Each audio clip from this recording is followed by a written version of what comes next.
Hello বন্ধুরা, hello guys, আমরা করছি একটা KTM 250 মডিফাই।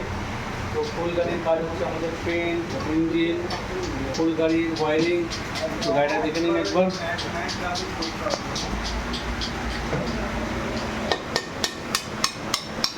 আমাদের এখন চ্যাটিস ফিটিং হচ্ছে, তারপর কাজ হবে ইঞ্জিনের, তারপর লাগাবো চাকা।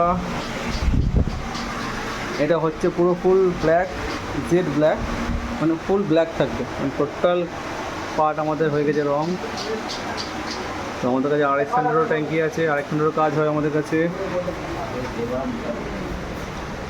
এই হচ্ছে ট্যাঙ্কিও হয়ে গেছে, হার্ডলি একটা আছে, অয়েল সিল চেঞ্জ হবে।